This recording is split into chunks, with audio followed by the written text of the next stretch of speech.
കോൺഗ്രസിൻ്റെ KPCC പ്രസിഡൻ്റാകാൻ തന്നെ ഇടക്ക് ആലോചിച്ചിരുന്ന അല്ലെങ്കിൽ അതിൽ പേര് കേട്ടിരുന്ന ഒരാളാണ് ആൻ്റോ ആൻ്റണി എന്ന് പറയുന്ന പത്തനംതിട്ട MP. അദ്ദേഹം ഇപ്പോൾ 4 തവണയായിട്ട് പത്തനംതിട്ടയിൽ നിന്ന് MP ആണ്. അപ്പോൾ അങ്ങനെ MP ആയിരിക്കുന്ന ആൾ ഇപ്പോൾ അദ്ദേഹം സണ്ണി ജോസഫ് പേരാവൂരിൽ വീണ്ടും മത്സരിക്കാൻ വേണ്ടി തീരുമാനിക്കുമ്പോൾ ഏറ്റവും കുറഞ്ഞ പക്ഷം ഒരു താൽക്കാലിക ചുമതലയെങ്കിലും ഏൽപ്പിക്കും എന്ന് കരുതപ്പെട്ടിരുന്ന ഒരാളാണ് യഥാർത്ഥത്തിൽ ആൻ്റോ ആൻ്റണി. അപ്പോൾ ഇങ്ങനെയൊക്കെയുള്ള ചില കപ്പിനും ചുണ്ടിനും ഇടയ്ക്ക് ചില സ്ഥാനങ്ങൾ കിട്ടാൻ വേണ്ടി ഇരിക്കുമ്പോഴാണ് ആൻ്റോ ആൻ്റണിക്കെതിരെ വലിയൊരു വിമർശനം വരുന്നത്. നമുക്കെല്ലാം അറിയുന്ന പോലെ നെടുമ്പറമ്പിൽ ക്രെഡിറ്റ് സിൻഡിക്കേറ്റ് എന്ന് പറയുന്ന ഒരു സ്ഥാപനം, അതിൻ്റെ ഉടമ എന്ന് പറയുന്നത് NM രാജുവാണ്. അദ്ദേഹത്തിൻ്റെ അനിയനും വേറൊരു സ്ഥാപനമുണ്ട്, ഞാനിപ്പോൾ അതിലേക്ക് കടക്കുന്നില്ല.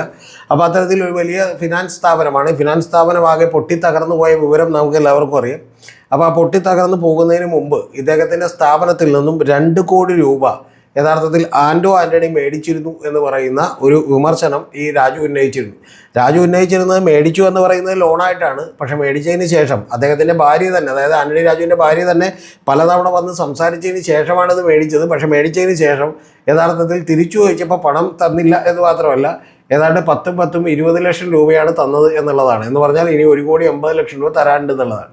ഇതൊക്കെ നമുക്ക് സഹിക്കാം. ഏറ്റവും വലിയ തമാശ ഉണ്ടായത് ആൻ്റണി രാജു വന്നൊരു പത്രസമ്മേളനം നടത്തിയപ്പോൾ ആൻ്റണി രാജു പറയുന്നത്, ഞാൻ പണം മേടിച്ചു, അത് മുഴുവൻ ഞാൻ തിരിച്ചു കൊടുത്തു എന്നാണ്. പക്ഷേ പുള്ളി പണത്തിൻ്റെ കണക്ക് പറയാൻ പുള്ളി തയ്യാറല്ല. അതായത് എത്ര മേടിച്ചു എത്ര കൊടുത്തു എന്ന് പറയാൻ പുള്ളി തയ്യാറല്ല എന്നുള്ളതാണ് ഏറ്റവും പ്രധാനപ്പെട്ട കാര്യം. ഇതിൽ രാജു പറഞ്ഞിരിക്കുന്ന കാര്യം, ഞാൻ ബാങ്ക് വഴി തന്നെയാണ് കൊടുത്തത് എന്നാണ് പറഞ്ഞേക്കുന്നത്. ബാങ്ക് വഴി തന്നെയാണ് കൊടുത്തതെങ്കിൽ കുഴപ്പമില്ല, രേഖ ഉണ്ടാവും. പക്ഷേ ബാങ്ക് വഴി തന്നെയാണ് കൊടുത്തതെങ്കിൽ യഥാർത്ഥത്തിൽ ഒരു പെടാപ്പാടാണ്, യഥാർത്ഥത്തിൽ ഒരു വലിയ പെടലാണ് യഥാർത്ഥത്തിൽ ഈ പറയുന്ന പോലെ ആൻ്റോ ആൻ്റണി എന്ന് പറയുന്ന MP പെട്ടിട്ടുള്ളത്. അതിൻ്റെ പ്രധാനപ്പെട്ട കാരണം എന്താണെന്ന് വെച്ചാൽ, ഈ ആൻ്റോ ആൻ്റണി ഇത് സംഭാവനയായിട്ട് മേടിച്ചു എന്നാണ് ഇദ്ദേഹം പറയുന്നത്. പക്ഷേ തിരിച്ചു ചോദിച്ചപ്പോൾ കൊടുത്തു എന്നാണ് പറയുന്നത്. അപ്പോൾ സംഭാവനയായിട്ട് മേടിച്ചു എന്ന് പറയുന്നത് പ്രസ് മീറ്റിൽ പറഞ്ഞിട്ടുണ്ടെങ്കിൽ എത്ര അബദ്ധമാണ് ഇദ്ദേഹം പറഞ്ഞേക്കുന്നത്. ഇദ്ദേഹത്തൊന്നും ഉപദേശിക്കാൻ ആരുമില്ലെന്ന് ഞാൻ ചോദിക്കണം. കാരണം ഇപ്പോൾ കേരളത്തിലൊരു പാർലമെൻറ്റ്, കേരളത്തിലല്ല ഇന്ത്യയിൽ തന്നെ ഒരു MP ആയി മത്സരിക്കുന്നുവെങ്കിൽ അവർക്ക് ചിലവഴിക്കാവുന്ന മാക്സിമം തുക എന്ന് പറയുന്നത് 95 ലക്ഷം രൂപയാണ്. വലിയ സ്റ്റേറ്റുകളിൽ, അല്ലാത്ത സ്റ്റേറ്റുകളിൽ 75 ലക്ഷം രൂപയാണ്. അപ്പോൾ അത്തരത്തിൽ 95 ലക്ഷം രൂപ ചിലവഴിക്കാമെന്നിരിക്കെ ഒരു ഫണ്ടായി, ഒരു തെരഞ്ഞെടുപ്പ് ഫണ്ടായി സംഭാവനയായി ഒരാളുടെ കയ്യിൽ നിന്ന് മാത്രം 2 കോടി രൂപ സ്വീകരിച്ചു എന്ന് പറഞ്ഞാൽ എവിടെ കൊണ്ട് കണക്ക് കാണിക്കും ഈ പറഞ്ഞ പോലെ ആൻ്റോ ആൻ്റണി എന്നുള്ളതാണ് എൻ്റെ ചോദ്യം. ഇതൊന്നും പറഞ്ഞു കൊടുക്കാനുള്ള ഒരു സാമാന്യ ബോധമോ പോലും അദ്ദേഹത്തിൻ്റെ കൂടെ നിൽക്കുന്ന ആളുകൾക്കില്ലേ? ഒന്ന്.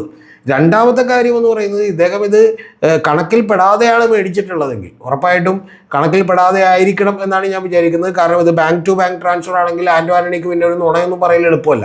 അങ്ങനെ ഉണ്ടെങ്കിൽ പോലും ഇദ്ദേഹം എന്ത് മണ്ടത്തരാണ് ഈ വന്ന് പറഞ്ഞിരിക്കുന്നതെന്നാണ് ഞാൻ ആലോചിക്കുന്നത്. ബാങ്ക് ട്രാൻസ്ഫർ ആണെങ്കിൽ പിന്നെ പറഞ്ഞിരിക്കുന്നത് ആന മണ്ടത്തരാണ് ഒന്ന്. രണ്ടാമത്തത്, ഇദ്ദേഹത്തിന് ഏറ്റവും പ്രധാനപ്പെട്ട പ്രശ്നം ഇതല്ലെങ്കിൽ പോലും ഈ NM രാജു എന്ന് പറയുന്നത് ഇത്തരത്തിലുള്ള ഒരു ആരോപണം ഉന്നയിച്ചപ്പോൾ അതുമായി ബന്ധപ്പെട്ട് എൻഫോഴ്സ്മെൻറ്റ് ഡയറക്ടറേറ്റിൻ്റെ അന്വേഷണം വന്നിരുന്നത്.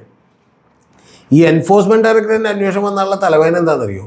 ഇത് കള്ളപ്പണമാണ്, ഈ പറഞ്ഞ പോലെ PML ആക്ട് പ്രകാരം ഇത് അട്രാക്ട് ചെയ്യുന്ന കാര്യമാണെന്നൊക്കെ പറഞ്ഞാൽ വലിയ പുലിവാലാകുന്ന കേസാണ്. അപ്പോൾ അങ്ങനെ കേസായിട്ടുണ്ടെങ്കിൽ ഇത് മാത്രമല്ല, ഇനി ഇദ്ദേഹം ഇതിപ്പോൾ NM രാജുവിനോട് മാത്രമായിരിക്കുമല്ലോ സംഭാവന മേടിച്ചിരിക്കണം, മറ്റൊരു പലരോടും മേടിച്ചിട്ടുണ്ടാവും. അപ്പോൾ അത്തരത്തിലുള്ള കാര്യങ്ങളെല്ലാം തന്നെ സ്ക്രൂട്ടനൈസ് ചെയ്യപ്പെടുകയും വലിയ തലവേദനയിലേക്ക് ആൻ്റോ ആൻ്റണി എത്തുകയും ചെയ്യും. ഇനി അടുത്തൊരു പ്രധാനപ്പെട്ട പ്രശ്നം എന്താ? ഇദ്ദേഹം പറഞ്ഞേക്കുന്നത് NM രാജുവിന് പണമൊന്നും തിരിച്ചു കൊടുക്കാനില്ല, ഞാൻ മേടിച്ച പണം ഇത്രയാണ്, ഞാൻ ഇത്ര പണമാണ് തിരിച്ചു കൊടുത്തതെന്ന് ക്ലാരിറ്റിയോടുകൂടി പറഞ്ഞിട്ടില്ലെങ്കിൽ സാമാന്യ ജനങ്ങൾക്കുള്ള സംശയം മാറില്ല എന്ന് മാത്രമല്ല, ഇദ്ദേഹത്തിൻ്റെ പല സഹോദരങ്ങൾക്കുമെതിരെ നേരത്തെ തന്നെ വലിയ തോതിൽ വിമർശനം ഉന്നയിച്ചിട്ടുണ്ട്. അവരൊക്കെ അഴിമതിക്കാരാണെന്നും ചില ബാങ്കുകളിൽ ഇരുന്ന് വലിയ തോതിൽ തട്ടിപ്പ് നടത്തിയെന്നൊക്കെയുള്ള വലിയ ആരോപണം ഉന്നയിക്കപ്പെട്ടിട്ടുള്ള ആളാണ്.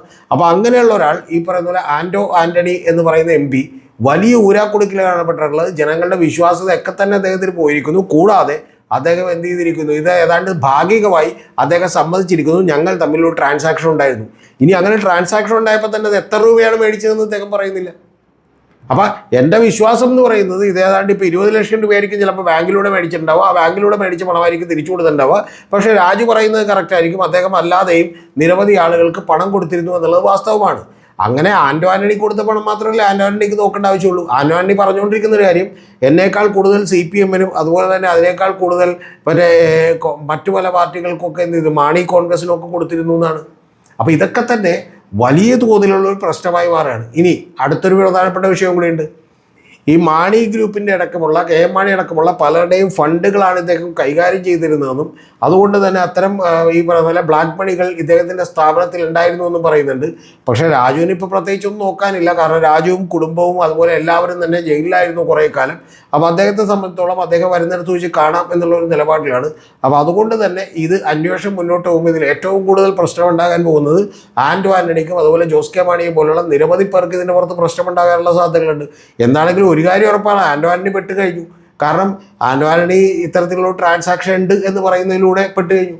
എന്തിനാണ് അദ്ദേഹം വന്ന് ഇത്ര പെട്ടെന്നൊരു പത്രസമ്മേളനം നടത്തിയെന്ന് പോലും എനിക്ക് മനസ്സിലാവുന്നില്ല. കാരണം ആരോടെങ്കിലും ചോദിച്ച് സംസാരിച്ച് ഒരു ക്ലാരിറ്റിയോടുകൂടി പത്രസമ്മേളനം നടത്താൻ പറ്റിയില്ലെങ്കിൽ നടത്താതിരിക്കും, അത്ര ഉള്ള കാര്യം ഉണ്ടായിരുന്നു. അതിന് പകരം ഇത്തരത്തിൽ ഇത് രാഷ്ട്രീയ പ്രേരിതമാണെന്നും ഇത്തരം കാര്യങ്ങളാണെന്നും പറഞ്ഞുകൊണ്ടാണ് ഒരു പത്രസമ്മേളനം നടത്തിയത്. പിന്നെ ഇതിൻ്റെ പിന്നിൽ ചില വിശ്വാസത്തിൻ്റെ പ്രശ്നങ്ങൾ കൂടിയുണ്ട്. ആ വിശ്വാസത്തിൻ്റെ പ്രശ്നങ്ങൾ എന്ന് പറയുന്നത് ഇന്ത്യൻ പെന്തക്കോസ്റ്റൽ സഭയിലാണ് ഇവരെല്ലാവരും തന്നെ അംഗമായിട്ടുള്ളത്. ഈ NM രാജുവും അതുപോലെ തന്നെ ഈ ആന്റോ ആന്റണിയും അതുപോലെ തന്നെ അദ്ദേഹത്തിന് വൈഫൊക്കെ അംഗമായിട്ടുള്ളത്. അപ്പോൾ അത്തരത്തിൽ ഒരു വിശ്വാസത്തിൻ്റെ പുറത്ത്, അതായത് അങ്ങനെ വിശ്വാസത്തിൻ്റെ പുറത്താണെങ്കിൽ ഇതിന് ചിലപ്പോൾ രേഖകളില്ലാതെ കൊടുത്തിട്ടുണ്ടോ എന്നുള്ള കാര്യവുമൊക്കെ വലിയ തോതിൽ ചർച്ചയാവുകയും അതെല്ലാം തന്നെ എൻഫോഴ്സ്മെൻറ്റ് ഡയറക്ടറേറ്റിൻ്റെ അന്വേഷണ പരിധിയിലേക്ക് എത്തുകയും ചെയ്യും. യഥാർത്ഥത്തിൽ വല്ലാത്തൊരു കുടുക്കിലേക്കാണ്, കോൺഗ്രസിനെയും കൂടി കൊടുക്കാൻ പോകുന്ന ഒരു കുടുക്കായിട്ടാണ് ആന്റോ ആന്റണി ഈ പറയുന്ന പോലെ തിരികെ ഒരു പത്രസമ്മേളനം നടത്തിയത് എന്നാണ് എനിക്ക് എൻ്റെ പ്രേക്ഷകരോട് പറയാനുള്ളത്.